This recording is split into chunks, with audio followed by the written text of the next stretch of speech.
What's up, guys? It's your girl TJ here, and I think I want to have a little discussion today. Some of it will be about sneakers, some of it will be about, I guess, the value of them. So we're going to talk a little bit about money, a little bit about sneakers, but more importantly, all the time, what do you see with sneaker channels? They are always doing videos about either Jordans are dead, Adidas is dead, or this shoe is trash because it's sitting. And I watch some of those videos. I guess it just kind of depends on the actual content creator, and some of them just get annoying to me because every other week they seem to say that Jordans are dead and they won't buy them, and then they end up buying them again for like the umpteenth time. So that's just a personal pet peeve of mine. But what I want to kind of get into today, because we did have a Jordan release today on the day that I'm recording this, at 10 o'clock, the Jordan Satin 5s, they released. I'm pretty sure you are aware of what that shoe looks like. All satin, black and red Jordan 5, and they did an entire full family size run. So you did have the adult all the way down, to grade school, preschool, and all little infants and everything like that. But I'm sure a lot of people have already done a video of will that shoe sit. Yeah, I mean, I'm pretty sure it's probably going to sit. There's nothing wrong with shoes necessarily sitting, but I think something we don't touch on a lot, and I don't see a lot of videos on, is why in particular these retro Jordan 5s that are coming out, why they sit for grade school sizes, which also means for women. Why are they sitting for this particular category of, sneaker enthusiasts or sneakerheads? And I think it does go back to three actual key parts of why I personally think that they sit and they just don't sell out as much as maybe they do even for the adult sizes. So that's kind of what I want to get into today. All right, first off, the number one thing I think it has to do with the retro Jordan size of sitting, especially for women, like I said, in GS. So that's what this whole video is just kind of geared towards. You have to look at the saturation. And I'm not even just talking about from a release standpoint, but from the actual options. So first off, let's look at women that are into sneakers. A lot of women that are maybe into sneakers are into a lot of other shoes as well. Maybe fashionable boots, it may be heels, it may be a multitude of different women's style of shoes. I mean, we have a lot to pick and choose from, which is amazing. So you have to understand, I don't think a lot of women are going to go, oh, I just necessarily have to have that, when they can have a ton of different options, right? That has to be understood. So for that, women always tend to have options when it comes to shoes. When you're looking at the actual saturation of releases, though, let's just look at October. You had the 8s, you had the 10s, you had 11s, you had, back-to-back-to-back weekends of retro Jordans that released. I don't think any of them sold out. I just wasn't infatuated with any of them, and I think that was the standard across the market. Not a lot of people were infatuated with, the Platinum 1011s, you had the Tinker 10s that came out, and then you also had, now I was actually a fan of those, the South Beach 8s, I just simply didn't buy them, but I do think it's always a dope colorway when you get South Beach involved in kind of the design of the shoe, but that adds up, like that's a lot back to back to back to back, and you just come to the point, it's like, it's a lot that comes out, thrown into your face at once, especially within 1 month. Now, also, to kind of lend some credence to the saturation issue, you have a lot of different brands you can pick from. Whether you are just strictly a Jordan fan or a Nike head, or you love Adidas, or, Puma is really, getting back into it. Reebok is trying to revamp themselves. You have Fila coming back into the mix. We're moving into fall and winter, so you're going to have, are you a big boot fan? Timberlands, Uggs, Polos. There's so many other different brands that you can pick from. It doesn't just have to be Jordan, and people understand they don't have to just limit themselves to that, which means you're probably going to have a shoe sit if it's a retro. That's just personally how I feel, especially when you're looking at GS and you're looking at women's sizes. So that's particularly coming from me. Now, second point that I think when it comes to these Jordans that are sitting, and maybe why, the increase in price actually tends to decrease the value. At least for me it does. And this is why I'm saying this. Red Bull. Gotta stay awake. This is why I'm saying this. So look at what you would pay for retro Jordan for a GS or women's size. So you're going to pay, in the land of about 140, 150, or 170. Like, look at an 11, you're going to pay 170, but if a 3 is out, it's going to cost you 140 before tax. if you're buying every single weekend, that adds up. I mean, even if you get stuck at the lower end, and let's just say it's 150 pre-tax, and you're doing it what, 4 different times in a month? In a month. Hello, that's $600. Like, there have been times I've definitely spent that on shoes, and I look back like even if it's in the budget, but I still go, why? Like, I still think of other things that either I could have or maybe should have done, and that's just part of my guilt. Sometimes the older I get, I try to think of other things that I could end up have done with that money instead of sneakers all the time. So I think when you start to look at these prices, they back up. Now, specifically for GS in terms of kids are growing at a rapid rate. From the time they really start kindergarten, they shoot up in sizes within, just a matter of months. So as a parent, I understand your perspective and your point to not want to drop $140 to $170 on a pair of shoes that your kid is probably going to partly destroy, because that's just a kid and they're hard on their actual, shoes and clothing.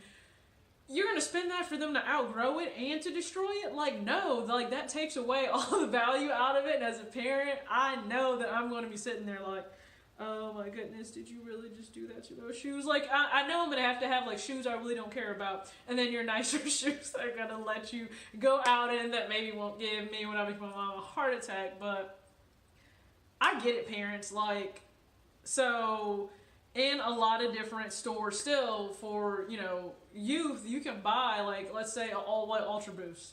That's $180 for grade school size. As a parent, there's no way on this earth I am buying you that unless I have a kid that is probably like extremely type A and very meticulous about their shoe, because if I buy it on a Saturday, by that next Saturday, it's probably going to look trash.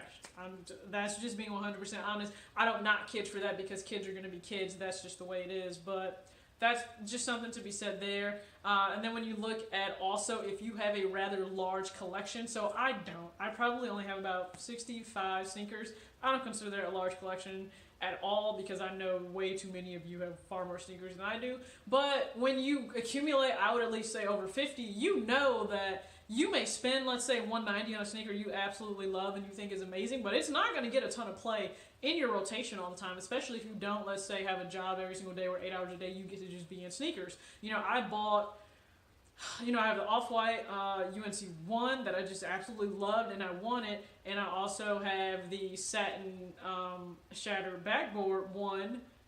They don't get a ton of play in my rotation. Now, part of it is I can't wear sneakers to my actual job unless you consider like Kids Foot Locker on Saturday. Then I can wear sneakers. But majority of my time during the week, 40 hours when I'm actually working at my corporate job, no, I can't be in sneakers. So, you have to look at the value of it. Are you going to get that amount of wear out of it to constitute that price that you pay? And sometimes you understand you kind of get to a point of diminishing returns where no, you don't. And it just becomes deleterious to your collection and to your budget to go ahead and buy that shoe.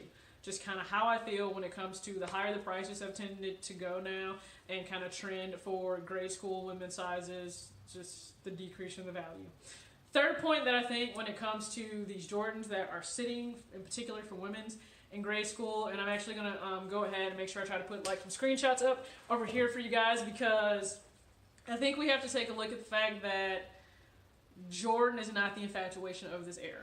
Okay, and this era, what I'm talking about, would be the current, younger generation that's really buying sneakers right now. Jordan is the ghost that, current players are chasing, like LeBron, but he's not the player that kids are infatuated with right now. That's not who they see as the face of basketball. Look at players now that have captured the attention of, what basketball is today. You have Curry, you have LeBron, you have KD, you have, Paul George, and you have Westbrook. And these are the players that you have. These are the players that they have their own signature shoe with whatever brand they may be signed to, and that's what kids want to wear. That's what they want to put on. I had a kid walk in, actually, while I was supposed to be only training, but people got busy, so just walked in, and the very first thing, he knew automatically the shoe that he wanted to get. It was the Kyrie, the 4. Now, the 5 isn't out yet, but he wanted the 4. That's what kids are going after, and so that's what they want. It's not the 5. So that's why I think you have all these retros that are going to come out Whether Jordan Brand is releasing a million pairs or not for like the Concord 11 that's coming out in December, I'm going to be very honest. I think it would have sat no matter what for grade school and women, because I just don't think there's not that connection to it. I'm just going to be real. There's not that connection to it. A lot of my connection came with retro sneakers because my older cousin, who I tried to model everything after, from style to the way I played and hustled on the court, she would have tons of retro Jordans, and all I ever wanted to do was wear them and be as fly and as cool as her.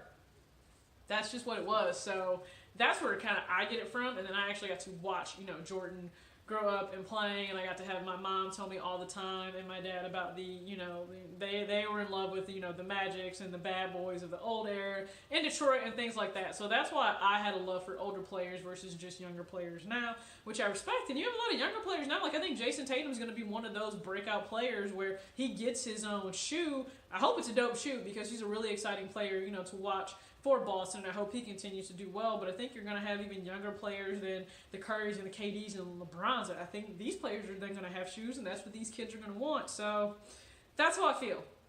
Now, looking at all of the players' shoes that I just announced, I mean, the fact that they don't cost as much is what you have to understand. I mean, I'm just going to start throwing up some so you can see, but if you have the Curry 5. Now, I'm a big fan of the Curry 5. I don't care what any of you people say. I know it's kind of crazy because I'm a Nike head, but I love Curry, and I love his actual 5. I really do want a pair. I just haven't decided on what pair. He went ahead, he rocked and debuted this new pair. It's like all white, and the bottom is multicolored. I actually do want that pair. That's going to be a bitch to keep clean, but I really do want that pair. But let's see. So you have the Curry 5, that's going to run you, $110 for women's or grade school. That's not a bad price. You have the actual Kyrie, whether you have the 4 or the 5 is probably going to stay the same price point as the 4. So you're looking at $100. That's extremely reasonable for parents to be okay with paying. You have the Paul George. I think that runs about $100 as well. And then kids have other options. If they want to get a Van, that's only $60. Hello, get a Van is a classic shoe. It doesn't necessarily have to be like basketball or us on the path of basketball. It's still a different shoe that you can rock with a lot of different things. So I think you have to understand, for price point, there are a lot of different options. You don't have to just get a Jordan that's going to be $150, $160, $170. Also, I get that LeBron is, of course, the king, whatever. I understand that. But his shoes run kind of high too. You still may end up paying like $160, $170. This is what I would actually advise a kid to do, and this is what I would do myself, and hopefully parents understand this. Get the most for the value. So if you walk in as a parent and you're comfortable with spending $170 for your kid, I would actually go ahead and advise the kid, listen, okay? Go to a Kyrie, go to a Curry shoe that's only going to be $100, and then pair that with, let's just say you get a Kyrie. Let's pair that with some Nike, joggers that you can put on, because we are in that fall season. Pair it with a fresh Nike tee. I just got you an entire fit for $170 versus you only getting a LeBron and paying $170, and that's probably before tax, and all you have is the shoe. You don't even have an outfit to go with it. Kind of see where I'm going with this? So always maximize your dollar. Get the most value out of it. That especially comes to when you're looking at a shoe. Try to get an entire fit. You don't always have to go with the top of the line, because after a while it's not going to matter anyway when you have a whole horde of shoes. Alright, so those are just my thoughts on why I think a lot of times when it comes to women in GS sizes, when it comes, for the Jordan releases, they sit. I don't think it's necessarily a bad thing. I think you just have to understand the nature of the beast in terms of sneakers, trends, and that particular market, and the different things that probably just don't work for it. So let me know your thoughts. I see the fellow sneakerheads on YouTube that make videos all the time, either about Jordan sitting, Jordan's being dead, Adidas sitting, Adidas being dead, but we never attack it, I guess, from this perspective, and I get it, we're the minority when it comes to sneakers. That's fine. Just a little side note too, I think I do appreciate and love that Jordan is coming out with more of a higher end focus for women's sneakers in terms of the materials that they're using, the way they're reshaping some of them. Like they did the Air Jordan 11, and they did bring down some of the bulk of an 11 that you associate with it. But you made the price point like $220 damn, and I'm not paying that. It's still sitting. Like, it literally is still sitting at retailers now, you can go online for retailers and look that shoe up and it's still sitting because people, even women, just don't want to pay that price. I didn't want to pay that price. That's why I don't have that shoe yet. And that goes for a lot of the other ones that come out. You know, the Vogue and just different shoes. I love that they've released different styles, different materials for women, but when you're looking at that price point, it's like, no. Alright, so this did run a little bit long, but hopefully you guys got something out of this. You agree, disagree, comment below. I would love to know because we're going to have a lot more shoes releasing as we get closer to Black Friday and to the holiday time, and it'll be curious to see, does it continue along why I think Jordan's sit for grade school and women's, or is it going to change? Who knows? Let me know in the comments below. Thank you so much for watching. If you haven't, subscribe, and I will see you guys later. Peace out.